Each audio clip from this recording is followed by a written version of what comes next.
इस दुनिया में ऐसे बहुत ही कम स्टूडेंट होंगे जिनको ये प्रॉब्लम नहीं होगी कि पढ़ा हुआ याद नहीं रहता। हम पढ़ तो लेते हैं लेकिन फिर भूल जाते हैं। तो अगर हम भूल जाते हैं तो फिर हमारे पढ़ने का मतलब क्या निकला? ऐसे में सारी मेहनत बेकार चली जाती है। वैसे पहले मैं आपको बता दूं कि अगर आप पढ़ा हुआ याद नहीं रख पाते हैं तो इसका मतलब ये बिल्कुल भी नहीं है कि आपका दिमाग कमजोर है। सोचो अगर आपका दिमाग हर चीज को याद रखने लग जाए तो एक दिन में हमारे साथ में कितनी चीजें होती है। दिमाग का कचरा हो जाएगा अगर दिमाग सारी बातों को याद रखने लग जाए तो। वैसे हमारा मेन टॉपिक है कि हम पढ़ा हुआ याद कैसे रखें। अगर इस प्रॉब्लम का सोल्यूशन निकल गया तो आपका टाइम भी बचेगा और आपको रिजल्ट भी बहुत ज्यादा मिलेगा। पढ़ा हुआ सब कुछ याद रखना मुश्किल है लेकिन फिर भी काफी हद तक हम इसे कंट्रोल कर सकते हैं, लेकिन पूरी तरीके से नहीं। मैं आपको 3 तरीके बताने वाला हूँ। अगर आप यूट्यूब पर गूगल पर सर्च करोगे तो आपको कई सारी टिप्स मिल जाएगी, लेकिन ये जो टिप्स मैं आपको बता रहा हूँ ये मेरे पर्सनल एक्सपीरियंस से और काफी रिसर्च करने के बाद मैं आपको बता रहा हूँ। आप यकीन मानिए कि ये 3 टिप्स इतनी ज्यादा इफेक्टिव है कि इनको यूज करने के बाद आपका टाइम भी बचेगा और आपको रिजल्ट भी 2 गुना मिलेगा। तो पहला जो पॉइंट है वो है स्टडी लेस स्टडी गुड। भले ही कम पढ़ो लेकिन अच्छा पढ़ो। विल परेटो ने इस दुनिया को एक महान सिद्धांत दिया जिसे कहा जाता है 80-20 का रूल्स। इन्होंने एक ऐसा नियम दिया जो कि दुनिया की हर वस्तु में हर जगह पाया जाता है। इन्होंने बताया कि आपके 20% एफर्ट्स आपके 80% रिजल्ट में कन्वर्ट होते हैं। इनका कहना है कि आप सिर्फ 20% चीजों पर फोकस करो, आपको 80% रिजल्ट सिर्फ इन्हीं से मिलेंगे। एग्जाम्पल के लिए विल परेटो बताते हैं कि दुनिया का 80% पैसा और जमीन इस दुनिया के 20% लोगों के पास में है। 80% क्राइम इस दुनिया के 20% लोग करते हैं। 80% ट्रैफिक इस दुनिया के 20% रोड पर होता है और 80% टाइम हम 20% कपड़े पहनते हैं। और इस दुनिया की 80% अल्कोहल यानी शराब इस दुनिया के 20% शराबी पी जाते हैं। 80% भोजन इस दुनिया की 20% जमीन से निकलता है। 80% बारिश इस दुनिया के 20% बादलों से होती है। इस दुनिया के 80% इन्वेंशन इस दुनिया के 20% साइंटिस्ट ने किए हैं। और सिर्फ यहीं तक नहीं, यही आंकड़ा हमारे अपने यूट्यूब चैनल पर भी लागू होता है। 80% वॉच टाइम उन लोगों से आता है जिन्होंने इस चैनल को सब्सक्राइब नहीं किया है। कहीं आप भी तो उन 80% लोगों में से नहीं हो।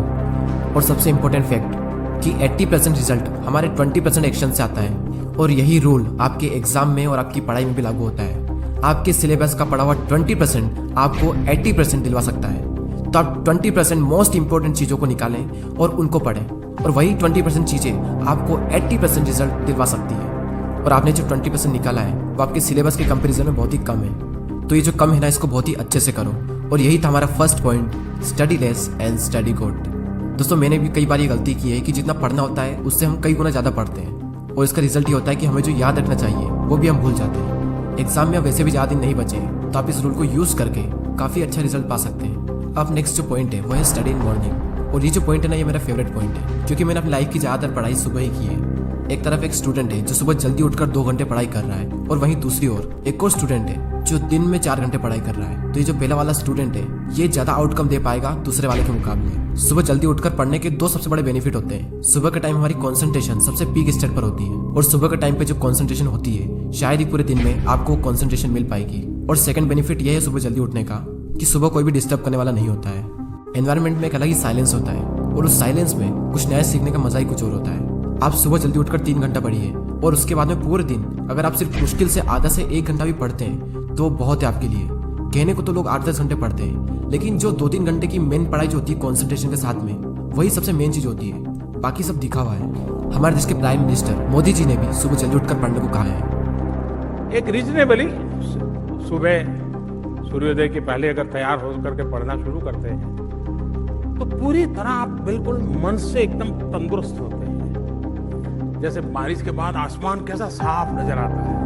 सुबह बहुत ही उत्तम कालखंड होता है, फ्रेश होते हैं, थकान नहीं होती है, और अध्ययन से ही शुरू करते हैं तो ज्यादा अच्छा रहता है। और ना सिर्फ मोदी जी ने बल्कि हमारे शास्त्रों में, आयुर्वेदा में भी यही बात कही गई है कि सुबह के टाइम हमारा ब्रेन सबसे ज्यादा एक्टिव होता है, और उस टाइम जो भी हम अपने ब्रेन में डालेंगे वो दिमाग में छप सा जाएगा। सो ये था second point, study in morning. अब जो लास्ट जो पॉइंट है वो बहुत ही ज्यादा इंपॉर्टेंट पॉइंट है, और ये पॉइंट आप सबको ऑलरेडी पता है, लेकिन हर कोई इस पॉइंट को बहुत ही इग्नोर करता है। और वो पॉइंट है पढ़ाई के बीच में रेस्ट लेना। कुछ लोग होते हैं जो रेस्ट ही नहीं लेते हैं, और कुछ लोग ऐसे होते हैं जो बहुत लंबा रेस्ट लेते हैं, और इस बीच में कुछ लोग ऐसे होते हैं जिनकी पूरी जिंदगी रेस्ट लेने में निकल जाती है, और एंड में वो खुद रेस्टिंग पीस हो जाते हैं। पढ़ाई के बीच में कितना रेस्ट लेना चाहिए ये मैं आपको नहीं बताने वाला, ये आप खुद तय करें अपने अकॉर्डिंग। आपको फिर से एनर्जी प्रोड्यूस करने के लिए कितना टाइम चाहिए ये आपको आपके अलावा कोई नहीं बता सकता। जितनी इंपॉर्टेंस हम अपनी पढ़ाई को देते हैं उतनी ही ज्यादा इंपॉर्टेंस हमें रेस्ट को भी देनी चाहिए, क्योंकि रेस्ट ही वो चीज है जिसकी वजह से हम पढ़ पा रहे हैं। हम एक दिन में जागते भी हैं और सोते भी हैं। तो उसी तरीके से अगर आप काम कर रहे हैं तो काम के बीच में रेस्ट लेना भी बहुत जरूरी है। और हाँ, ये गलती बिल्कुल मत करना कि अगर आपका एक बार पढ़ाई में मन लग गया तो लगातार बढ़े जा रहे हैं, लेकिन बाद में एक टाइम ऐसा आएगा जब आपका बिल्कुल भी मन नहीं लगेगा रेस्ट लेने के बाद भी। जब एक बार पढ़ाई में मन लग जाता है तो हम इतना पढ़ते हैं कि हम अपने दिमाग को ही पूरी तरीके से थका देते हैं और हालत ऐसी हो जाती है कि फिर से पढ़ने का मन ही नहीं करता। आपने पढ़ना शुरू किया, आपका मन लगा, अब थोड़ी देर बाद आपको रेस्ट लेना चाहिए, लेकिन आपको लगता है कि मैं भी और पढ़ सकता हूँ, तो उस फीलिंग को बनाए रखें और रेस्ट लें और फिर दोबारा उसी फीलिंग के साथ में अपनी पढ़ाई शुरू कर दें। अगर आप चाहें तो आप पोमोडोरो टेक्निक का यूज़ भी कर सकते हैं। पोमोडोरो एक बहुत ही सिंपल टेक्निक है। आपको जो भी काम करना है उस काम को आपको 25-25 मिनट के 4 ब्लॉक्स में डिवाइड करना है और हर 25 मिनट के ब्लॉक्स में आपको 5 मिनट का ब्रेक लेना है और 1 घंटा होने के बाद में आपको 15 मिनट का रेस्ट लेना है और फिर से आपको यही सब करना है। और इस टेक्निक का यूज़ करके आप काफ़ी लंबे टाइम तक और काफ़ी अच्छे से स्टडी कर सकते हैं। और ना सिर्फ स्टडी बल्कि आप अपने किसी भी काम में इस टेक्निक को यूज़ कर सकते हैं। और इस टेक्निक को यूज़ करने के लिए प्ले स्टोर पर कई सारी एप्लीकेशन है, आपको जो भी अच्छी लगे वो एप्लीकेशन आप डाउनलोड कर सकते हैं। चलिए अब हम उन तीनों पॉइंट्स को एक साथ देख लेते हैं और ये भी देख लेते हैं कि हमने इस पूरी वीडियो में क्या सीखा।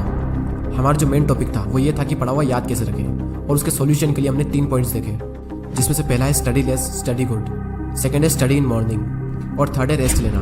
फर्स्ट पॉइंट में हमने 80-20 के प्रिंसिपल को समझा कि किस तरीके से आपको 80% रिजल्ट आपके अपने 20% काम से मिलेंगे, और साथ ही हमने ये सीखा कि आपको फोकस करना चाहिए अपनी 20% स्टडी पर जो आपको 80% रिजल्ट दिला सकती है। सेकंड पॉइंट था कि स्टडी इन मॉर्निंग, यानी कि सुबह उठकर पढ़ो, और इस पॉइंट में हमने देखा कि किस तरीके से आप जल्दी उठकर हाई कंसंट्रेशन वाली स्टडी कर सकते हो। और थर्ड पॉइंट है स्टडी के बीच में ब्रेक लेना, और इस पॉइंट में हमने रेस्ट की इंपॉर्टेंस को जाना। जितना इंपॉर्टेंट जागना होता है उतना इंपॉर्टेंट सोना होता है, उसी तरीके से जितना इंपॉर्टेंट काम करना होता है उतना ही इंपॉर्टेंट रेस्ट लेना भी होता है। और थर्ड पॉइंट में ही हमने पोमोडोरो टेक्निक के बारे में जाना। जो भी काम आप करना चाहते हो उस काम को 25-25 मिनट के 4 ब्लॉक्स में डिवाइड कर दें और हर 25 मिनट के बाद में 5 मिनट का ब्रेक लें, और जब पूरा 1 घंटा हो जाए तो उसके बाद में 15 मिनट का रेस्ट लें। और इस टेक्निक का यूज़ करके भी आप लंबे टाइम तक काफ़ी अच्छे से पढ़ाई कर सकते हो। और दोस्तों, अगर आपने पूरे साल पढ़ाई नहीं की है तो अब भी आपके पास में टाइम है, क्योंकि वो किसी ने क्या खूब बात कही है कि जो हो गया उसे सोचा नहीं करते, जो मिल गया उसे खोया नहीं करते। सफलता उन्हें ही हासिल होती है जो वक्त और हालातों पर रोया नहीं करते। अगर आप अब भी शुरू करते हो और दिल लगा कर मेहनत करते हो तो अब भी आप कई लोगों से आगे निकल सकते हो। बस मेहनत खामोशी से कीजिए और इतनी मेहनत करो कि आपकी सफलता शोर मचा दे। अब वैसे ही बहुत टाइम निकल चुका है और एग्जाम बहुत नज़दीक है, और जब इतना कम टाइम बचा है तो बैठे बैठे ज़िंदगी बर्बाद ना कीजिए, क्योंकि ये ज़िंदगी मिलती है कुछ कर दिखाने के लिए। रोके अगर आसमान हमारे रास्ते को तो तैयार हो जाओ आसमान झुकाने के लिए। अब बात आती है उन 80% लोगों की जो वीडियो तो देखते हैं लेकिन सब्सक्राइब नहीं करते। यूट्यूब पर आपको वीडियो बिल्कुल फ्री में मिल रहा है और सब्सक्राइब करने का भी यूट्यूब आपसे पैसा नहीं लेता है, तो फिर मैं ये सोचता हूँ कि आप सब्सक्राइब क्यों नहीं करते। दोस्तों, बहुत मेहनत लगती है वीडियोस बनाने में। आपका एक सब्सक्राइब और एक कमेंट मुझे बहुत मोटिवेट करता है आने वाले टाइम में इससे भी अच्छे वीडियोस बनाने के लिए। मैं लेता हूँ आपसे अलविदा। Thanks for watching.